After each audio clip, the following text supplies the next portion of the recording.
Okay, so today we're going to look at some very important works on globalization. The first of which is Jihad versus McWorld, which was also the title of a book by Benjamin Barber, very, very famous book, best-selling book, etc., as you can see over here.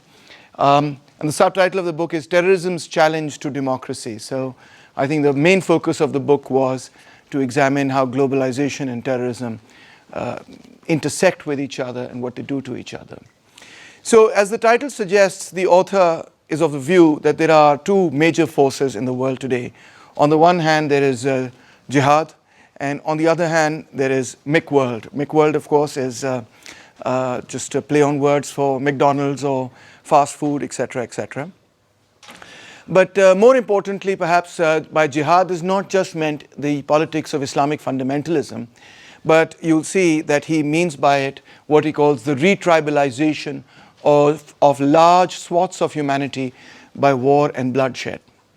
And in this, he is including not just, therefore, the politics of Islamic fundamentalism, but he's also including other forms of nationalism and protectionism and what he would consider to be parochialism.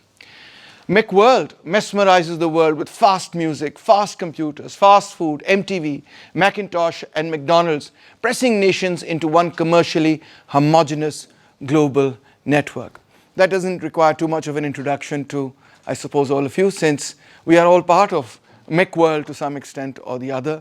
We are all part of the world in which we use computers, we eat at fast food places, we enjoy the music that comes to us via social media and via the internet, etc. We are also very much part of the world of the new world of information technology. We all use sort of smartphones and so on and are connected with each other. The other world is one driven by parochial hatreds, and one is driven by universal markets, the other by parochial hatreds. So parochial is not too difficult to understand. It's basically to look at one's own locality alone and to hate everything that exists outside of that. Now, there are four imperatives of the McWorld, which is one of the major concerns here. The first is the market imperative, and the author writes, he's not a Marxist-Leninist, he's not even a Marxist, frankly, but he writes that Marxist and Leninist theories of imperialism assumed that the quest for ever-expanding markets would in time compel nation-based capitalist economies to push against national boundaries in search of an international economic imperium. In this domain, they have proved far-sighted. So Marx and Engels are often also referred to as one of the early theorizers about globalization, that look at globalization. In particular, their writings in the Communist Manifesto seems to suggest that that capitalism is structured in such a way that it always goes out of its boundaries, spreads outside of its boundaries, and attempts to nestle everywhere and settle everywhere and to sell everywhere and to buy from everywhere. And you'll see that he quotes at length one particular passage from the Communist Manifesto. So that's the market imperative. It's basically the foundation of capitalism. The second is resource imperative. Every nation, it turns out, needs something that another nation has.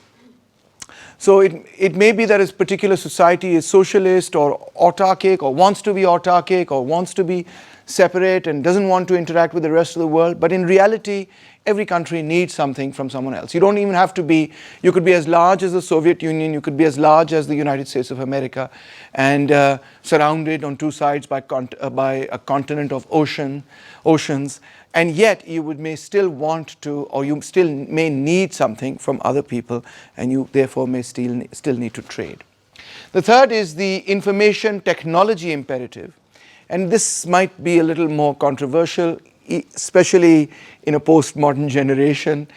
He says Enlightenment science and technologies derived from it are inherently universalizing. So on the one hand, that the postmodern criticism about the Enlightenment is precisely that it is universalizing, but universalizing in a very, in a way which excludes a whole host of people. On the other hand, there may also be a critique of all of that, saying that in fact that universalizing is a kind of fake or false universalizing, where it actually hides under the label of rationality and objectivity the interests of a particular portion or elite or part of the ruling class or section of society, European, white man, whatever you want to call it. But nonetheless, he thinks that science and globalization are practical allies, precisely because science is independent of who is doing the science, and it has a basis in which all of humanity can participate. And in that sense, its rational objective foundation is something that he considers to be universalizing. Although he accepts and writes that it may be misused by certain people, but nonetheless there it is. Finally, there is the ecological imperative that we all are part of one world. We live in one world, and we have to take care of that world.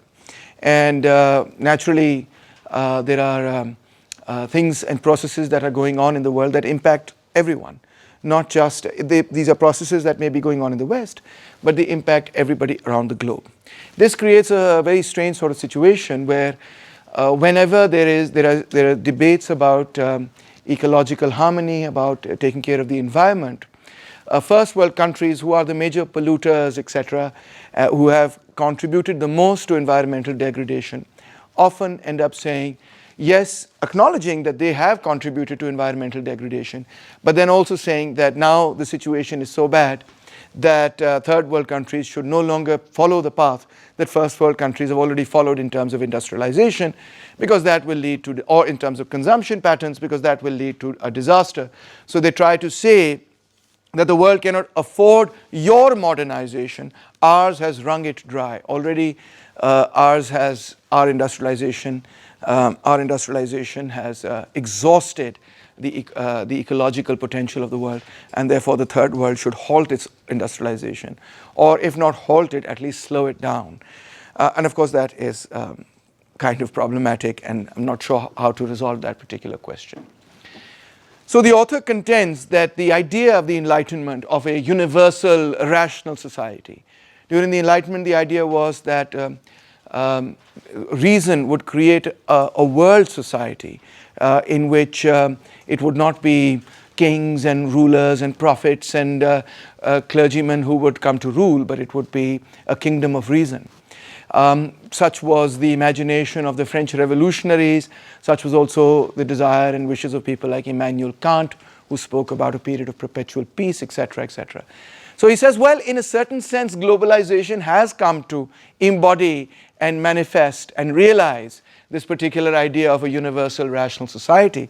Except the problem is that this particular universal rational society has come about in a form that is commercialized, that is homogenized, it is depoliticized, it is bureaucratized, and of course it is radically incomplete, for the movement towards McWorld is in competition with forces of global breakdown, national dissolution, and centrifugal corruption. So it's a very, it's a kind of like a nightmare that's come out of this idea of a rational society. Yes, society was supposed to be rational, but it was also supposed to have equality and fraternity, and those things seem to be missing even when science has come to dominate over the rest of society.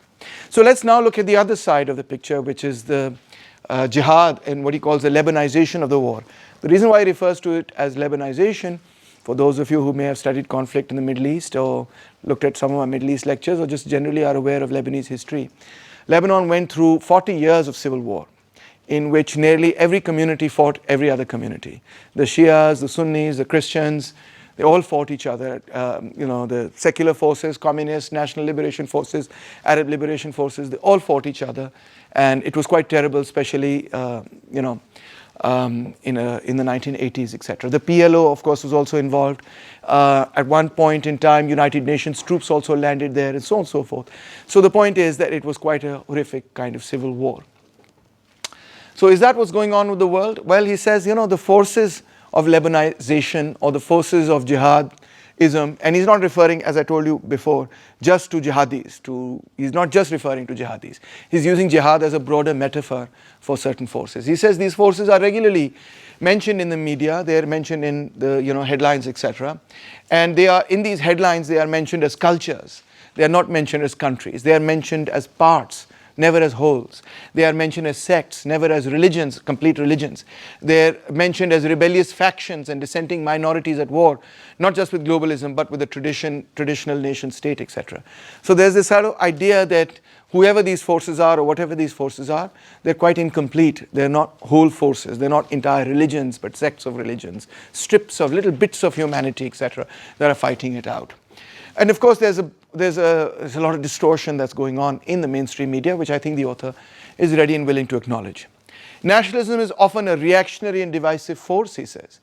This may strike some of us as very odd because we've grown up with the idea that nationalism, patriotism is a good thing. You know, everybody who loves Pakistan is good, and people who don't like Pakistan are just evil or something, right? But you'll be surprised to discover that when you look at a lot of academic literature coming from Europe especially, you'll discover that nationalism is not considered to be a force that brings people together, but it's considered to be the main ideology also that caused World War I and also World War II, which resulted in the destruction of over 50, 60 million people.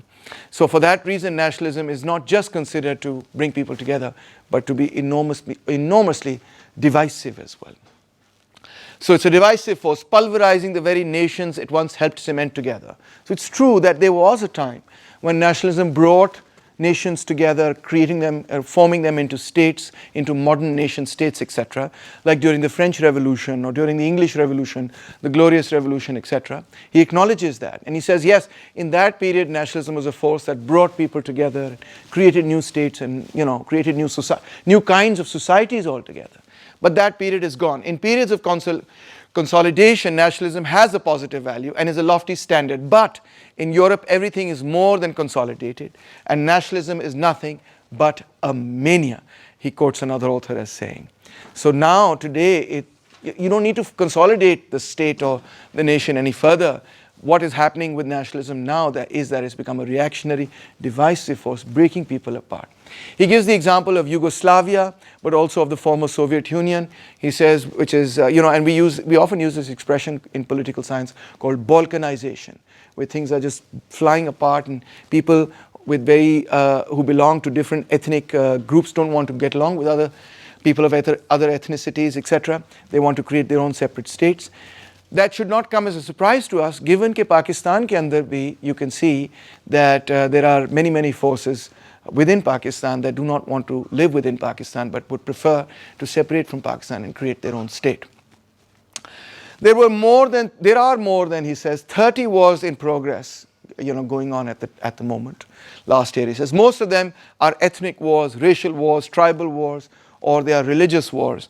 And the list of unsafe regions doesn't seem to be getting any shorter. Some new world order. ये नया world order globalization ने पैदा किया. 30 जंगें हो रही हैं. किसी एक वक्त पे जंग हर जगह आप देख सकते हैं जंग हो रही है और दुनिया जो है पहले से ज़्यादा महफूज नहीं. But in fact it is in a worse condition than it was before. And although this book was written a while ago, you can see that this continues to be the case. You can look at the Middle East, for example, what's going on in Syria, what's been going on in Libya, and what's going on in Iraq. And you don't even have to look that far away. You can look right next door to what is going on in Afghanistan, which has been in a perpetual state of war and civil war and doesn't show any signs of coming out of that. So the mood is that of jihad.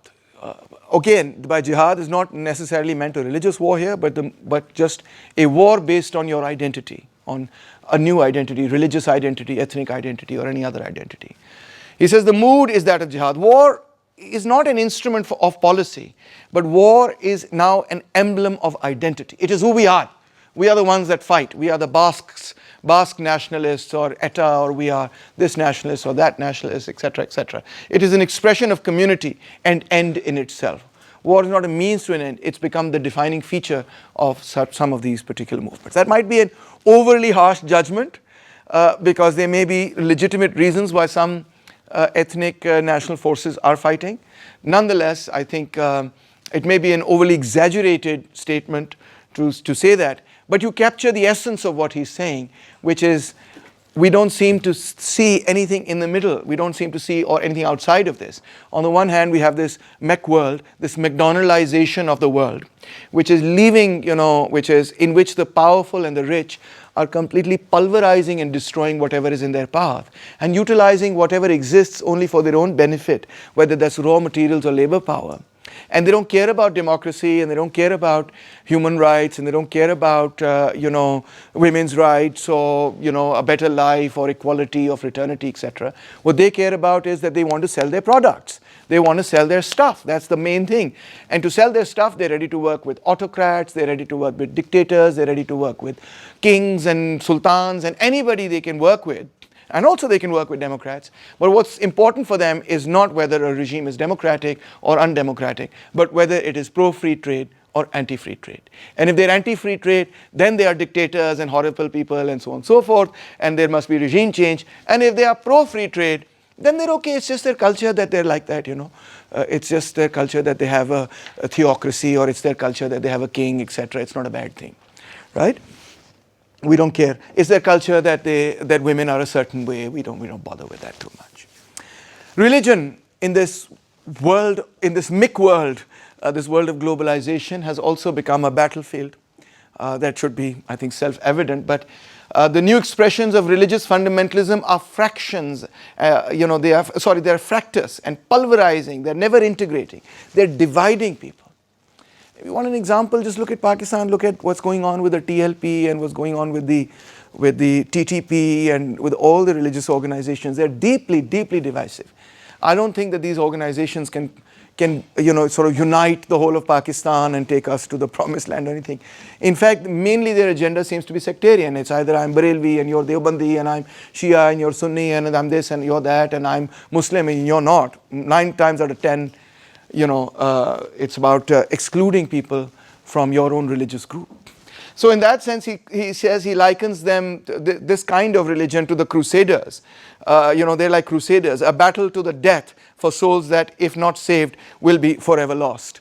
That's the kind of mentality here that we're talking about. It's not really a mentality that can create a democratic society. It's not really a mentality that can lead to an inclusive kind of society or to human rights or whatever. So what does he see as a result? What is the result of all of this? That's the most important point. He says the result is very bleak, very, very dark for democracy. Democratic development is really suffering as a consequence of the fact that the world is divided into these 2 major forces. One of which, of course, is the force of corporate capitalism, and the other is this force of, which he calls jihadism, but let's call it retribalization, where you're moving back into your tribe, and those tribes are everly constricting and narrow and smaller and smaller identities into which one is retreating. And between the two, there is no chance of any kind of democratic development. He says neither McWorld nor Jihad is remotely democratic in impulse. Neither needs democracy. Neither promotes democracy. For example, let's look at McWorld. In trading partners, predictability is of more value than justice. What I want to know is that if I give you, 20 things to sell, can you sell them, and will you give me back the money? Will you honor your contract?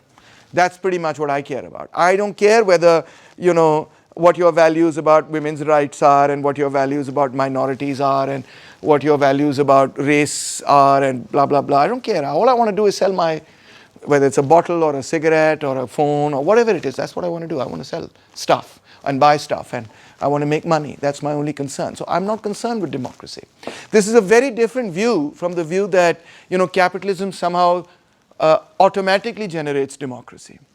In fact, there is a lot of historical evidence that shows that while, of course, democracy did emerge eventually with capitalism, capitalism is perfectly compatible with any kind of with various kinds of political setups, including theocracies or quasi-theocracies. It is quite compatible also with monarchies. It is quite compatible with military dictatorships. It is quite compatible with one-party dictatorships. It's compatible with a wide variety of political systems, and frankly, it offers no great or important resistance to them. Where capitalism does offer resistance is where capital itself is restricted. Capital will always fight any restriction against itself, but it by its own nature is not necessarily in favor of democracy. Okay, so कहता है look at East Germany, and वहाँ पे there was a gathering of intellectuals and students and workers which overturned the Stalinist regime in Berlin in 1989. But that flowering of this democratic culture that we thought would have come about in Eastern Europe and also in the former Soviet Union, it didn't take anything but 6 months to completely be sidelined and completely destroyed.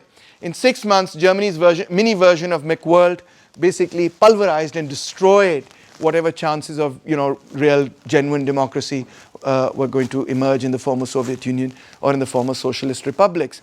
And a rapacious new bourgeoisie basically took power in all of the former socialist bloc and became part of this McWorld of corporate capitalism, basically destroying any opportunity or any third way, any other way of development that could have led to maybe a more egalitarian, inclusive, democratic kind of society. That's not what happened in the former Soviet Union. Instead, what you got was was the development of several kleptocracies and very corrupt governments that basically were both economically disastrous as well as politically disastrous. So this gave way. Then it gave way to money and markets and monopolies from the West. The West was completely able to roll over the economies of Eastern Europe as well as the former Soviet Union, and there was nothing left there that one could refer to as being as real, genuine democratic development. Let's look at Jihad. Jihad develops a different set of virtues. I'll point out again and again that we don't mean Jihad in the narrower sense, but retribalization. It offers a vibrant local identity, a sense of community, or everything that this lacks, it does offer. It offers a sense of community, solidarity among kinsmen, neighbors, and countrymen, narrowly conceived, very, very narrowly conceived. But it also guarantees parochialism and is grounded in exclusion. The result has often been anarchy, repression, and persecution. And in the previous course, I think, that you studied with me, we looked at political Islam. So it does sort of, on the one hand, tempt you by saying, look at this world, it's a heartless, cruel world, it's a soulless world. It's a world which doesn't care about, society, it doesn't care about its neighbors. All it cares about is making money, all it cares about is profit. It's a moneyed world, it's for moneyed people, etc., etc. It's a dispiriting world. But the alternative that is offered to that claims to be one which will create community, will bring people together, will offer solidarity and all of these things. But it ends up in extreme narrow-mindedness. Only a few select people get to be part of that group of people that you consider to be the chosen ones, and the rest are excluded.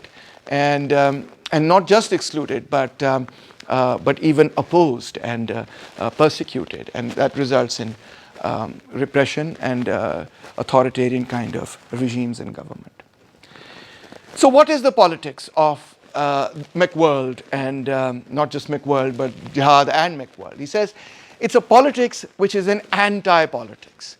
It's kind of like these people are, when they're political, they're against any kind of real politics. What does that mean? I put this up like the anti-political party. This has to be the most popular political party in the world in the period of globalization. If you ask any young person, are you part of any political party? They'll say, Uff, tawbah karo. Part of any political party? Why would I be a part of a political party, right?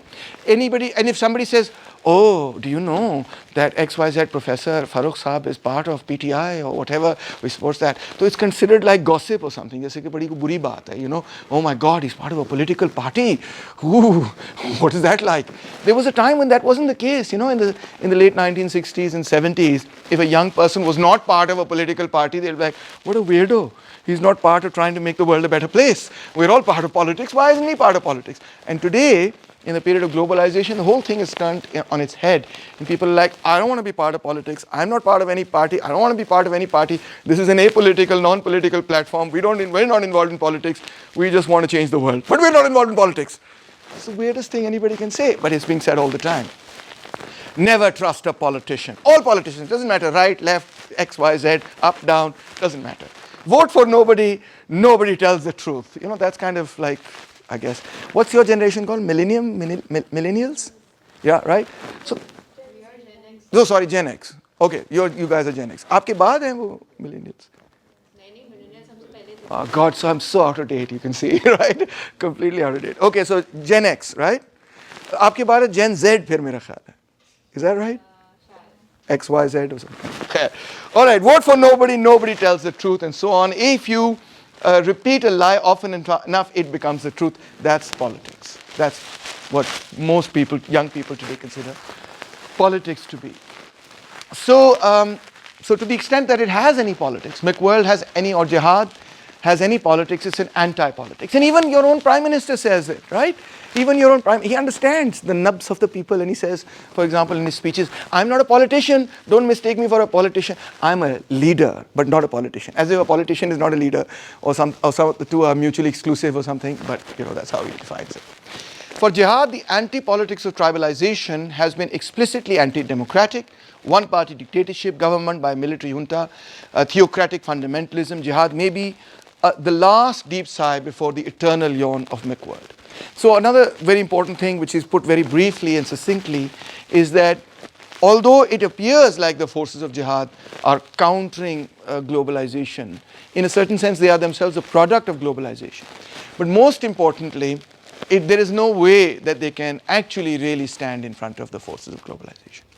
Because the kind of societies or the kind of economies or political economy that they represent is so parochial, misinformed, narrow-minded, etc., that inevitably they will never be able to succeed in the face and in the brunt of globalization.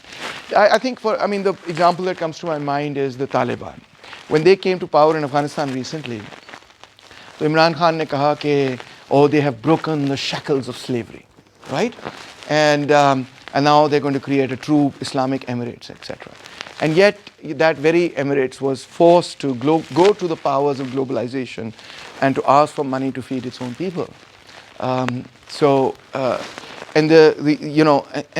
the Taliban themselves want, in fact, is not some sort of an autarkic state, but rather they have been pushing the Pakistani government ke border gira do. In fact, unhone khud hi border tod diya. You saw that, right? They broke down the fence because they want to trade with Pakistan, and they don't want any kind of customs duty or barriers or whatever, or Pakistani authorities checking what it is that they're bringing into the country or taking out of the country. They want complete free trade. So you can say they're laissez-faire par excellence in that sense. Ironically, they want laissez-faire trade. Okay, so what is the solution? Sir, depressing आपकी classes होती हैं सारी, हर class में आपने बस तनकीद करनी होती है और कोई solution भी तो दिया करें. So anyway, here is what he thinks is the solution. He calls it the confederal option. Okay, and he says what we really need is decentralized participatory democracy and a confederalized representative system. So a confederation, of course, is the coming together of several federations which themselves have a wide degree of autonomy for various people of various nationalities and ethnicities within it. So you have a confederation, which is the alliance of many, many different federations, a very loose alliance of many, many different federations. So he says what we need to look at now is no longer the Bill of Rights or the Declaration of the Rights of Man, but in fact what we need to look at is how the American Confederation, for example, came together. It was started out with 13 colonies, loosely brought together in a confederation with the states having a high degree of autonomy, including preserving their own laws, customs, and other things, etc. So that's maybe what we need today, to bring all these people together who are fracturing into tribalisms. To bring them together, you need to give them a wide degree of autonomy, wide degree of decentralization. Then you can bring them together into some form of a representative democracy. Today's well-intentioned quick fixers in the National Endowment for Democracy and the Kennedy School of Government in the unions and the foundations and universities zealously nurturing contacts in Eastern Europe and the Third World are hoping to democratize by long distance. Okay, post Bulgaria, a parliament by first-class mail, FedEx, the Bill of Rights to Sri Lanka, cable Cambodia, some common laws, and imagine that you can deliver democracy via FedEx. You can send it via the post, and somehow or the other you can manage it. It's not going to happen that way. It has to happen through an indigenous process where people in those countries, in those societies, come together to create a representative form, a representative confederacy.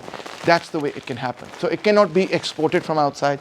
It cannot be brought to them. It cannot be FedExed to them. It cannot be mailed out. You can't have mail order democracy, but it has to develop from within those societies. Last, he ends with a beautiful quotation by Jean-Jacques Rousseau, the revolutionary, French revolutionary. Freedom is a food easy to eat but hard to digest. ढिड में बैठ जाता है और फिर वो बड़ा तंग करता है. ठीक है ना? You to digest it requires real work. A confederal union of semi-autonomous communities, smaller than nation states. Smaller than nation states. Okay, so we're talking about really, communities. We're not talking even about states here. Tied together into regional economic associations and markets larger than nation states. So the markets can extend all over the globe, but politically you can only bring people together by making confederations of communities. Participatory and self-determining in local matters at the bottom, representative and accountable at the top. That's what we need. And that will transform the slogan of the Green Revolution into the reality, which is, that slogan was, think globally, act locally. That would actually end up being the model and the motto that we ought to follow. And that could solve the problems of globalization and the division between McWorld and Jihad.